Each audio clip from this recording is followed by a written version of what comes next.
You're listening to the Frankly Podcast. To submit a question to the podcast, go to franklypodcast.co.nz. This episode is kindly supported by the fabulous woman at Bonk Lube. Hi, my name is Jen, and this is the Frankly Podcast, and you are... Oh, I am Jo Robertson, and I am a sex therapist, and I research porn and develop resources for young people and family members about porn. Cool. So what got you into that? Like, what made you interested in researching porn? Yeah. Yeah, I guess it all sort of starts way back when I was a kid. I had this, I would say totally, I can't even explain why, like an unexplainable interest in bodies and in relationships and in sex. I can't even explain what was going on there, but it's like a calling. Ironically though, I was rejected from science class because I was just useless at school. Me too. And then Me too. Yeah, not a strength of mine. School was not a strength. But then I went on and got a Master's of Science. So it was it all like swings and roundabouts, right? I know. So yeah, at the beginning it was I just could not get enough information about those areas. And then I was doing quite a lot of counseling for young people and children in trauma and abuse. So talking with them about sexual trauma, physical trauma, violence in the home or neglect in the home, things like that. And so then I was thinking about doing further study after I'd spent about 5 years in this trauma space. And then my mum told me to go and study sex. That was Your mum was just like, do it. Is it because you were just talking her ear off about it? Or? Yes. I said, I'm going to study and I don't really know what to do. And then I said, I think I'll do it in trauma, because that's what I'm currently doing. And then she said, no, I think you need to study sex. And I said, that's weird.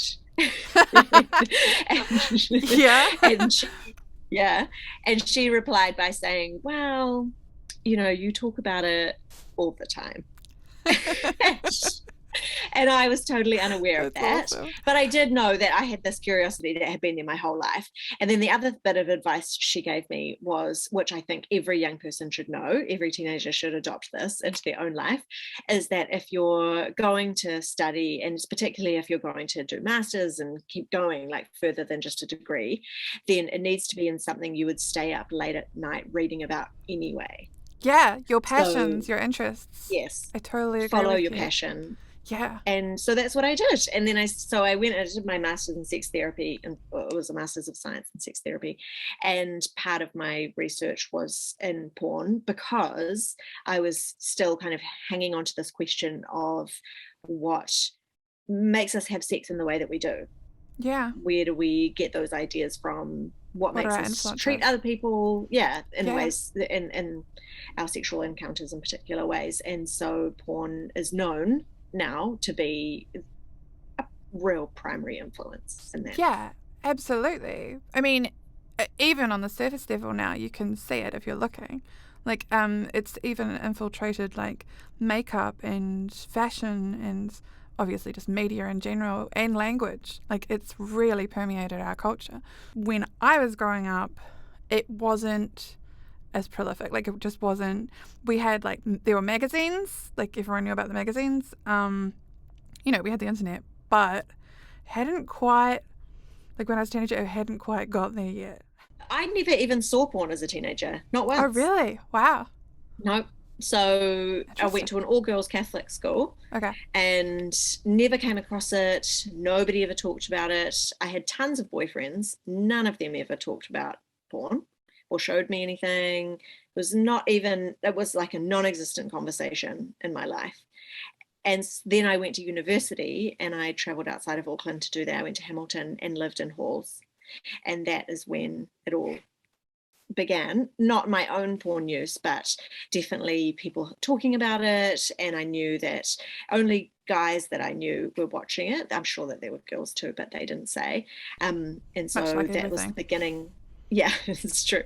So that was really the beginning of my social education around porn. Yeah, absolutely. And then I had a similar thing. It was guys who were talking about it. It wasn't girls.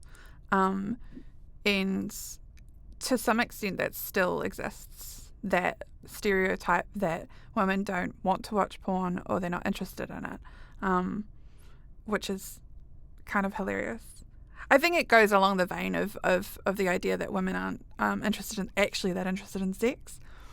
Definitely, the research suggests that a lot of New Zealand women and teenagers consume porn. So there's no doubt that that's happening. There's no doubt that it is the majority, actually, of female teenagers who are consuming porn or have seen it. But there is truth in the fact that I would say more women and girls react negatively to porn.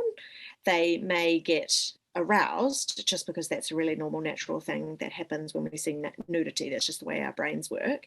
And so we get aroused when we see it, but probably females are looking at the female in porn and going, okay, this is not looking like particularly awesome for her, and not finding that as appealing just because they're identifying more with the female character and see that she's, getting hurt or not being respected, being called names, things like that.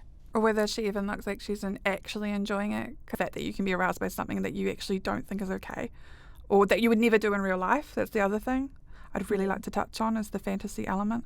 Just because someone's into something that they watch doesn't mean they want to do it. Absolutely, and we see that in lots of different areas. So people might watch same-sex pornography, for example, or trans porn, but not be attracted to trans people, or actually be same-sex attracted. And so they might be heterosexual but still watch that content and find it arousing. And the younger somebody is when they start consuming porn, the more confusing that is, and the more likely it is to kind of imprint upon them a certain sexual script and make them more inclined to experiment in that area. And some of that is totally fine. Obviously, it's okay to be sexually experimental, if you're open and you want to give a few different things a go, that's all good. But it's different when you feel like that it doesn't sit right with you, like it doesn't align with your values or your ethics, and therefore feeling concerned, confused, and like a little bit torn. That's the juxtaposition I think you're saying. And I think that we need to normalize that it's totally normal and okay to be aroused by something that you struggle with, and that, from an ethical perspective, from a values perspective, that you're like, I'm not into this. And that's because our brains literally work at a faster rate when we see nudity. Really? So they tend to, we tend to speed up, which means our rational brain struggles, it lags behind. That's crazy. And which means that it's harder to make a decision in that moment. Yeah. So if somebody talked to you prior to the porn and said, hey, this is the porn you're going to see, and this is what it's going to be like, these are the behaviors, this is the number of people, these are the cultures, etc. How do you feel about that? You're not seeing the nudity yet, you're not being aroused, and so your rational brain is still very much engaged, and you would maybe make a different choice. But because then you're in front of the nudity and being aroused, the rational part of you, the decision, cognitive, highly functioning cognitive part, that's lagging behind. Right. That does make sense, actually. Yeah, I mean, I've definitely felt guilt over all of that because I didn't understand why, because it's still part of you. It's not something you can just take away. It's part of you, is what you find, what turns you on, what you're attracted to. And so it can be really difficult, like realizing that maybe parts of you, things that you might think about when you're like masturbating by yourself, even like things like, I know a lot of women, I don't know a lot of men, I don't know, maybe it's changing, I'm not sure, but I know a lot of women who like have like scenarios that they go through when they're masturbating by themselves, and they just and that may not be, the storyline or whatever is happening may not actually be something that they would want to do. And even as a 36-year-old, and so this must be coming through to teenagers, I have been in situations where my partner has assumed I would be totally into something like anal sex or anything. Like anal sex became very much on like the on the table after porn became much more prominent. It became something that was considered much more mainstream, and some people are super into it. I've enjoyed it on occasion, but like it became more of that's what you're kind of expected to be okay with versus what I actually felt okay with. So I can't imagine how much more pressure there must be when you're like 16 and trying, and with someone and they've watched a heap of porn and so have you, and so you kind of have an idea of what you think sex is going to be like. So, yeah. Actually, I'd really love you to talk a little bit about the performative part of that. It's fantasy and it's not. So it's fantasy in that, it's created to entertain you, but people aren't just using it for fantasy, they're using it for education. Well, yeah. So it's not just fantasy. Like I think it doesn't just sit over here in this corner where we just kind of absorb it, but then we live our lives the way that we would without it. That's not the way it works. We are adopting those messages, and people who consume higher rates of porn are much more likely to adopt those messages. So it's fantasy that's having real world impact, and therefore it's fantasy plus education. True. So do you think it's good education? I mean, good being a very subjective word there, but do you think it's positive? I think it's high risk education.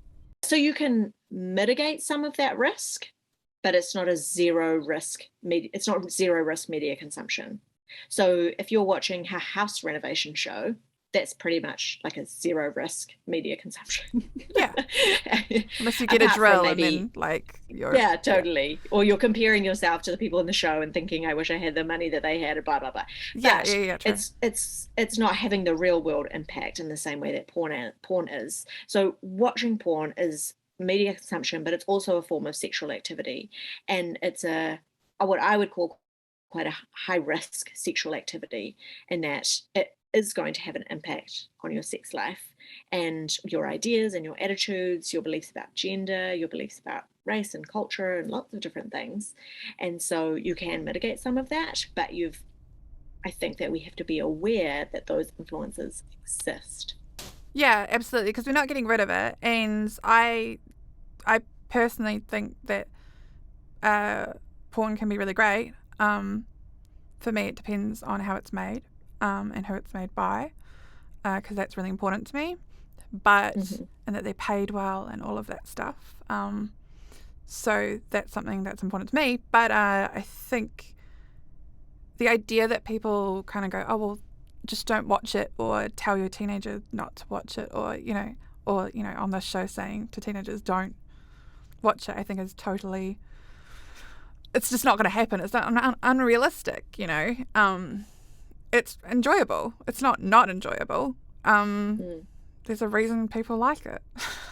We like being turned on. And even though you're saying it's high risk, I would have thought of it as a lower risk thing, just because you're not actually in physical danger. But you're totally right.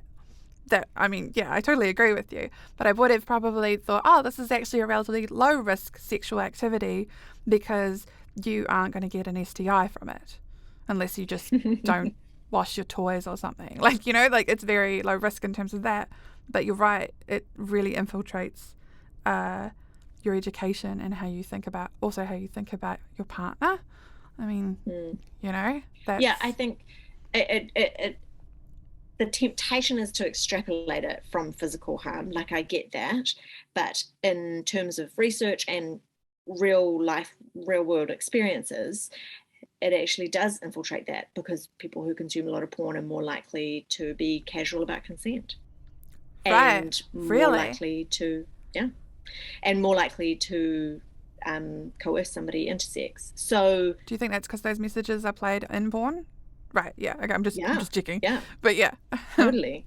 So 1 in 3 scenes that New Zealanders, of the 200 most popular scenes that New Zealanders watched in 2019, Okay. had non-consensual behavior. Right. So the temptation is to just keep it in the media box. Like, this is just something we consume. Yeah, as though But it has no that's effect on not the you. way it plays out. No. Yeah. Because people do take that on, and then they are casual about consent, and they're more likely to have rough sex and more likely to potentially harm the other person genitally or emotionally because they don't ask for consent. Young girls, for example, saying, yeah, sure, let's try anal, or not even saying, yeah, sure, let's try anal, and then it just happening anyway, but not knowing that they need to be well lubricated or have lots of foreplay, because in Yeah. porn it just looks like it slips right in there.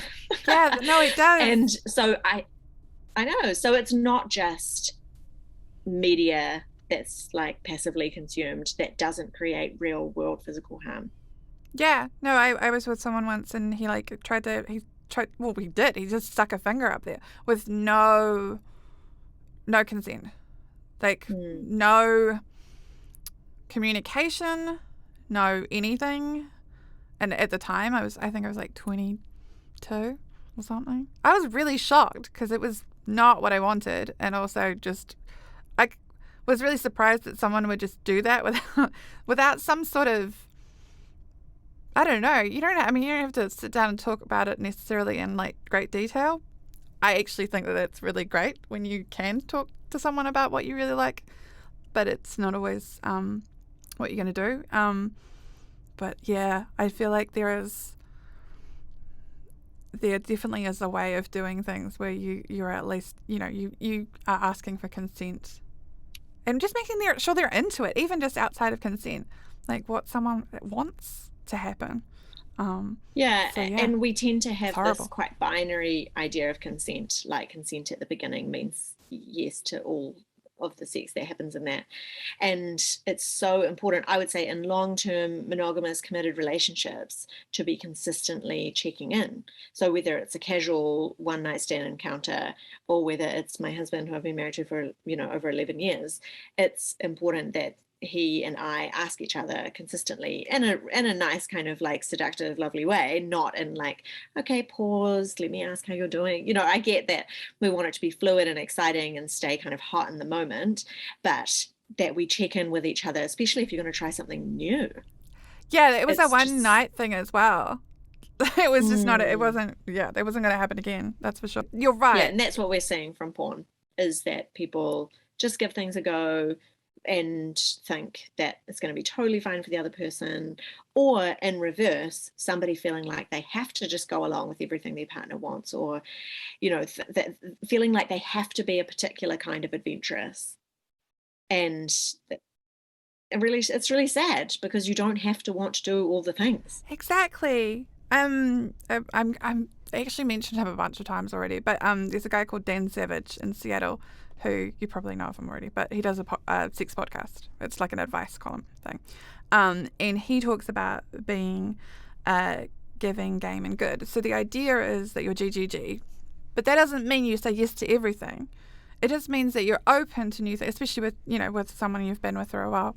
Like, the idea is that you're open to new things, but you don't do things you're not comfortable doing.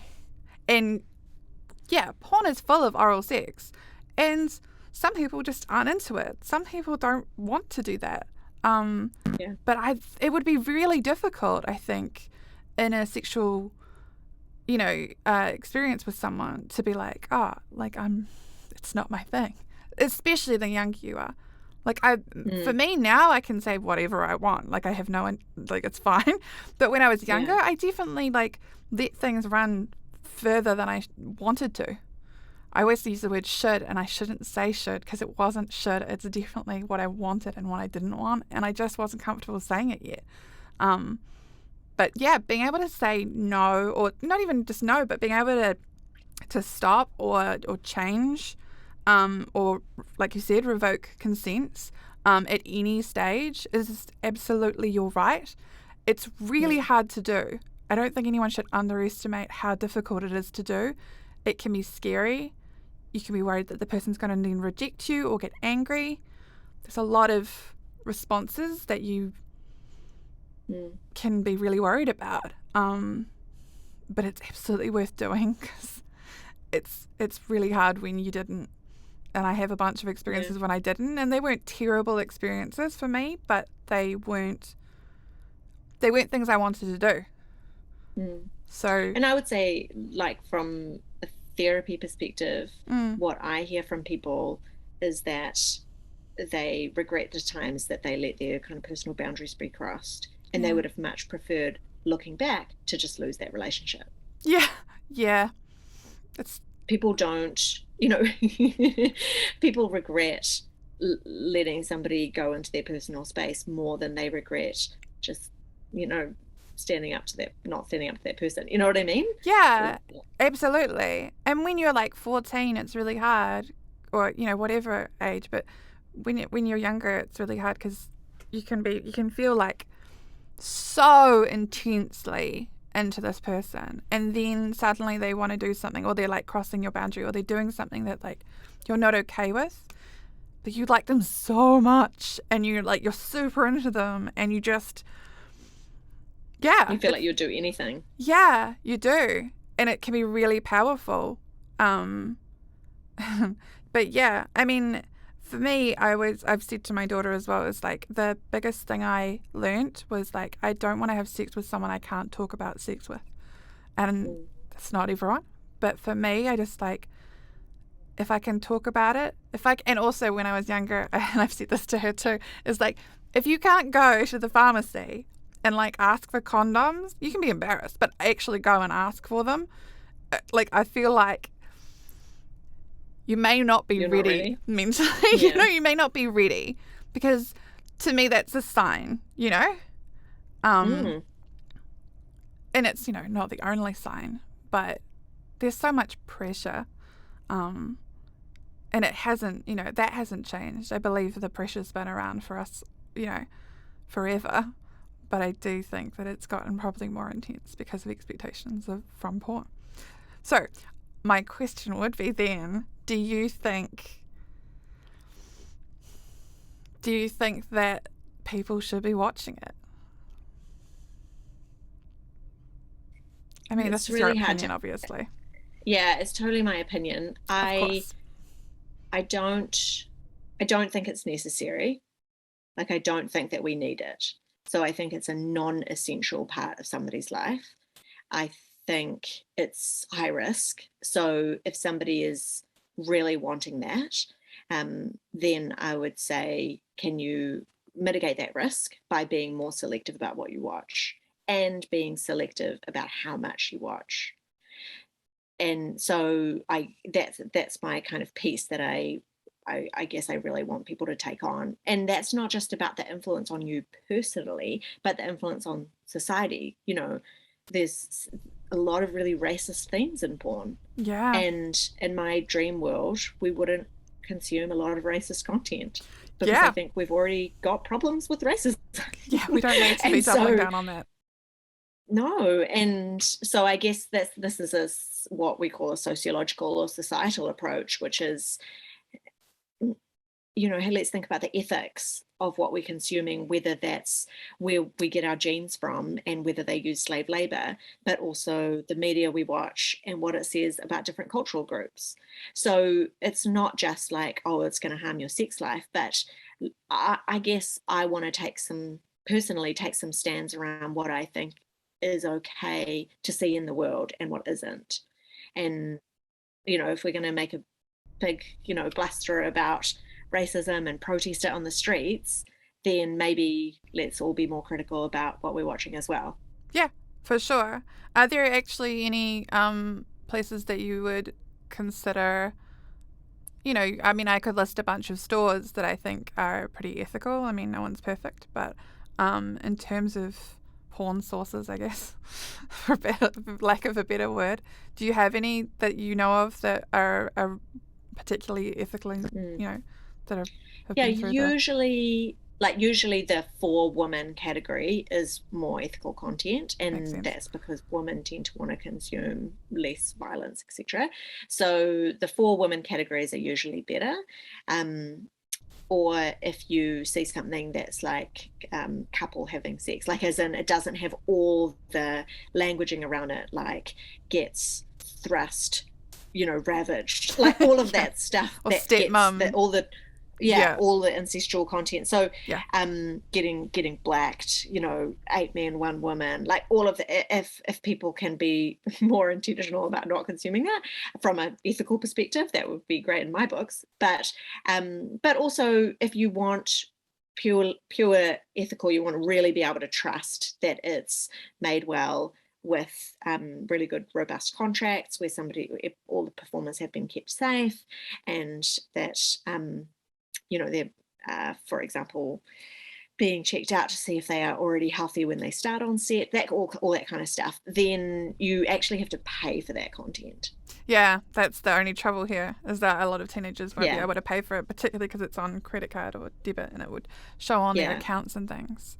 I will do a But little research to see if there's actually anything around that. audio content. Yeah, audio is hot, by the way. Like, there's, and also, Yeah, I've listened to some audio stuff that's really good. yeah. Also, I used to write fan fiction as a teenager, and it was smarty as fuck, and it was great. But now there's heaps of stuff. Like, there's heaps to like read. There's a lot of there's a lot of women reading a lot of fanfic kind of stuff. A lot of it's what is it called? Female erotica or something. Yeah, I would say as well, if hot. you are struggling to masturbate without audio or visual stimulus, that's not great. Yeah, there's an issue. Yeah, there's a bit of an issue. So I personally, as a sex therapist, I want to know that people can masturbate physiologically, where they don't need to engage, actually even in fantasy, that they can just respond to physical touch, and for that to bring them to climax shows that their body and their mind are in a really healthy place. So if somebody says to me, I've had clients say this, they're like, every time I masturbate, I use a vibrator and I listen to audio porn. And it's like their routine. Yeah, I get it. It's easy, it's fast, it works. Super quick. Yeah. And I totally understand that, but it's probably not the best thing for your sex life in terms of being with a partner. Yeah, I have heard about this as well, about particularly with young guys, that the advice has been essentially to mix up your masturbation. So try not to do the same thing every time, because it will make it really difficult when or if you decide to have, sexual encounters with other people. It'll make it really difficult to do that, because you'll be so conditioned, your brain and your body will be so conditioned to like one specific thing, that it may be really difficult for you to have a good time with someone else, which is a real bummer. So it's the got a idea. name even. Oh really? It's called idiosyncratic masturbation. There we go. Where you only want the same thing, the same position, the same textures, the same smells, the same everything. Wow. Same visual stimulus, and it's really hard to replicate. But that absolutely happens for women too. Yeah, absolutely. I have definitely the same types of fantasies going on, because one of the things about masturbation that's great is it's really good for figuring out what you like before you even talk to someone else that you want to like do anything with, because then you can help them. Because if you don't know how to, particularly if you don't have an orgasm or have figure out what you like, how is someone else supposed to know? It's really tricky. That's another person's body, So yeah, you're definitely in a good spot if you can teach the other person what you like and what you don't. Like, this is what I like. This is how I like it. And then you can go from there. You don't have to do the same thing every time, but it's a good point to start at, especially with a new partner. Yeah.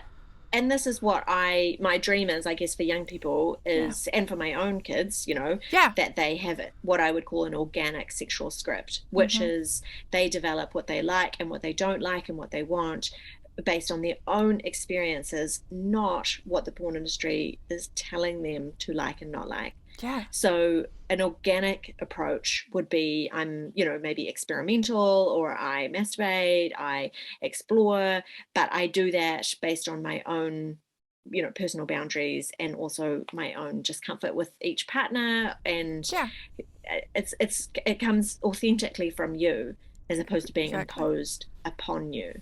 Actually, one of the best things, and they never show this, well, I've never seen it in porn or even had anyone talk about it, is mutual masturbation. Like how beneficial that can be to you with a partner. Like, it's really fun, but also it really can teach you a lot about each other. Um, Yeah. and it's surprisingly connected, even though it's not what we see all the time, in movies and stuff. I don't think I've ever seen it on a movie. Do you No. mean two people masturbating Yeah, next to sorry. each other? You two people masturbating next to each other. Sorry, I should have. You're right. I need to say what it is. But yeah, yeah, and it's great. And I would say it's really intimate. Actually, it Super sounds intimate. like you're separated, but it's really intimate because it takes a lot of vulnerability. Exactly. So often the intercourse part is often not the part that people feel the most vulnerable in. It's in the other behaviors and all the things that they do around intercourse before it, or in an encounter where somebody sees them really naked, something like that. Yeah, that's true. That's where a lot of the vulnerability exists, and that is therefore where we can often feel the most intimate with someone. Reason 2 to use bonk lube: condoms and dental dams. Personal lubricant and physical contraception methods go together like peanut butter and jam, or sex and consent. Condoms and dental dams are easier to use when lubricated and feel better for everyone involved. They are less likely to break and more likely to fulfill their duty of protection. Make sure you only use water-based lubes with physical contraception, as oil-based ones can damage latex. Organic, New Zealand-made bonk lube. Love yourself. All right, so we got some questions from some teenagers who wrote in. The first one is, why is sex 16 but watching porn is 18? Yeah, I think that's a good question. And I guess having sex with somebody when it's, protected and is consensual can be a really positive experience that's totally safe and healthy. So that is one thing. And that's why it's at 16 and not 13, for example, because you're less likely to be able to authentically consent. But so having sex is not necessarily a really high risk behavior, but watching porn can be more high risk. Which is exactly what you were talking about before. Yeah, and that's because of the influence on the brain. So having sex with somebody also can influence you, but not necessarily in a hugely negative way. It can be really positive. It could be really lovely and great. You could have such a good time. But porn influences the brain significantly, and therefore it's recognized that as the brain is still really developing, and it develops into the early 20s, that it's best if people refrain. The idea, I guess, is that your brain is still kind of like some sort of Play-Doh still. It's still really shaping itself, and you can do a lot more damage to it while that's happening. And so when you're older, it's a little more robust. Then the next one is watching porn okay, which we've kind of touched on already. Yeah. So in my books, high risk behavior, you can mitigate some of that risk. But I would encourage people to think about it from an ethical, societal perspective. Is what you're consuming what you want to see more of in the world? And so not just, is this going to individually harm me as a person, but what am I actually saying is okay in the world when I like, click, follow, watch this thing? Yeah, and maybe even thinking about how you might be treating other people, and how it might be influencing you, because you may not have thought about it. You may not be really super aware of it, but just asking yourself, well, maybe this person, the person I'm with, doesn't want to be treated like this, or maybe it's coming from that. Maybe it's having more of an influence than I thought it was having, and also maybe how much time you're spending on it, because that can vary greatly. I'm actually surprised we didn't get a question about that. Like, am I watching too much porn? So I'm going to put that in there right now. Am I watching too much porn? I mean, yeah. It's a good question. I would say you're watching too much porn if you feel like it's impacting your life, or if other people are saying it's impacting your life, or if you're distressed by the fact that you're watching that much porn. So some people are distressed that they are watching any porn, and therefore they need help to stop watching porn. And that's totally fine. So if you're distressed that you're watching it at all, then that's an indication of what your personal values are, what your ethics are, what your personal boundaries are. And nobody should tell you that you have to change those. No. So it's about how distressed you are and the impact on yourself and other people. Yeah, cool. Okay. And if you can't masturbate without it. Yeah, that's a really good, no, you're right. That's a really good signal that there's an issue. So the next one is, my friends want to watch porn, but I don't want to. What can I say to get out of it? I think the first thing is knowing your why. Mm-hmm. So when we know our why, we're more easily able to communicate that. And we might actually be able to make quite a compelling argument and create some thinking for the friends. Yeah. So figure out what your why is. Literally practice saying it out loud, like in front of the mirror. That's a good idea. It takes quite a lot of confidence, the ability to be assertive, to be able to say, hey, no, I'm not keen because XYZ.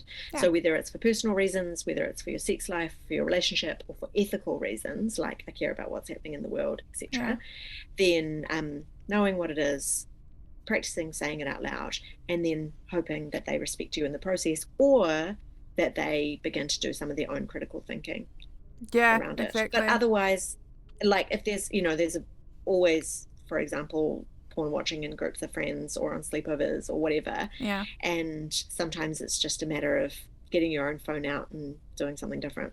Yeah, that's true. Or going to the bathroom. You can stay in the space. Yeah, exactly. You can stay in the space if you feel like it's too awkward for you to leave. Yeah. But you could just like play a game on your phone. Yeah, just check out. If you don't want to, if you don't feel comfortable or safe confronting your friends about it. Yeah, but it is like any of those types of situations. They're really difficult. They're tricky because you're afraid that your friends are going to, make fun of you or, shame you for what you're talking about or say that you're not normal. But not everyone wants to do that. I don't want to do that.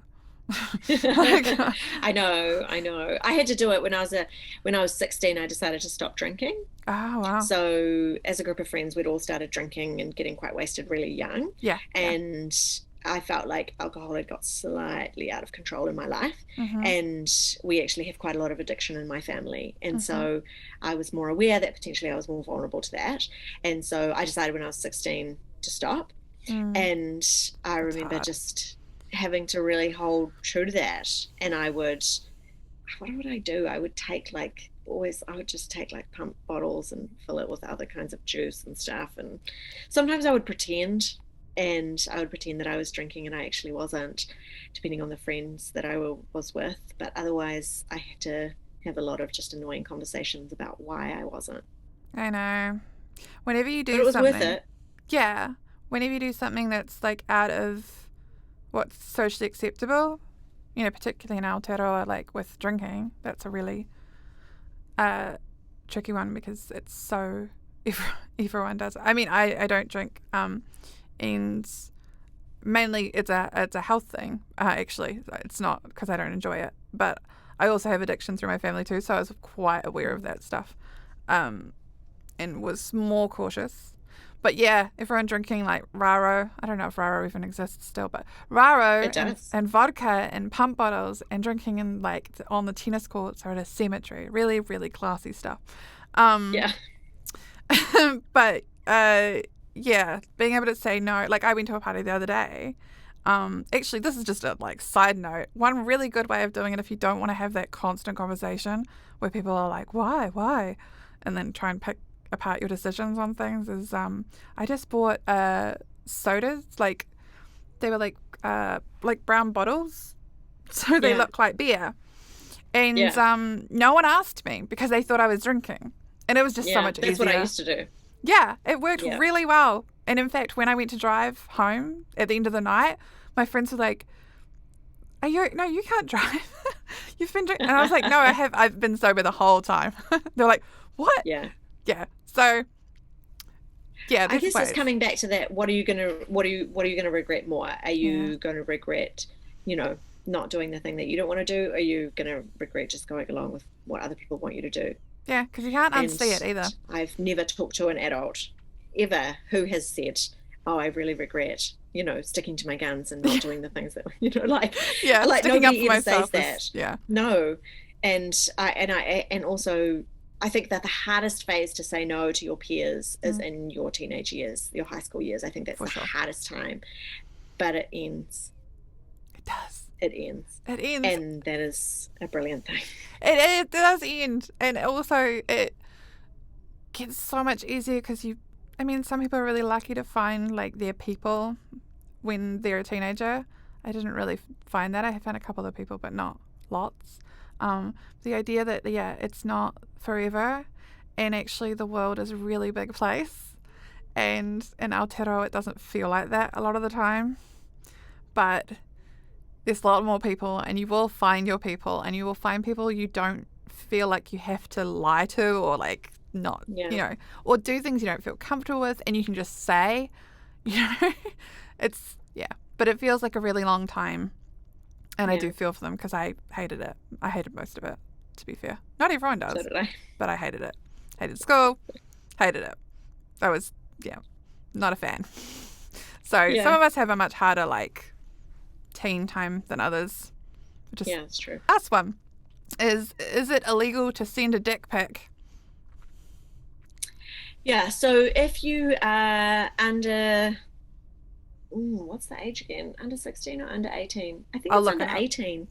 No, I think it's under 18. If you are under 18 and you are sending nude imagery, technically that is the distribution of child sex abuse material or child pornography. In New Zealand. So I don't know if it's all the same everywhere else. Yeah, but technically that is what it is. You probably won't get charged. But if you are doing that repeatedly, then it can also be harmful sexual behavior, like you're harming other people in the process. And so you can get referred to sexual harm services. But the other thing is that you are maybe not doing something consensual, and that the other person might not have consented to seeing that part of your body or wanting to see, nude imagery at all. And so I think it's again, like watching porn, it's actually a kind of sexual behavior. It's a sexual activity. And so then consent has to come into the picture, and making sure that the other person is okay with what you're sending them, because they, they might not be, and it might actually be traumatic for them. It might be deeply uncomfortable. It might harm them. Yeah, you can't unsee it, which is unfortunate. I wish there was lots of things I can't unsee. I could just whip out of my brain. But yeah, I swear like 99%, I mean, this is just my opinion, of dick pics are unsolicited, meaning like no one asked for them. I genuinely think unless someone asks you for it, then that's not... Don't do it. No. Also, don't do it if you don't want to. And there's a bunch of safety stuff around that. Keep your face out of the picture. I was gonna say, always keep your face out of it, because that's the other thing that I didn't grow up with, which is good. Yeah. Is that the internet holds on to everything forever. And as soon as that image is there and sent to someone else, even if you trusted that person, you may not trust them in 6 months. They may, behave differently in a week. Think about it. Just like think about not this person that you were about to send it to, but think about the last person you had a crush on, right? And then like maybe they did something shitty, or you don't feel that way about them anymore. Would you still trust them with that? Because they're still going to have it after you feel differently about them. But yeah, I mean, I've definitely seen stuff. But I have only ever sent stuff to my husband, and he was like, don't do this, because I'm so terrified that somebody else will see it. Just don't. And I was like, okay. Yeah, I had that thing too where he was just like, he was like, it's great, but can we delete it now? Like, can we just delete it all?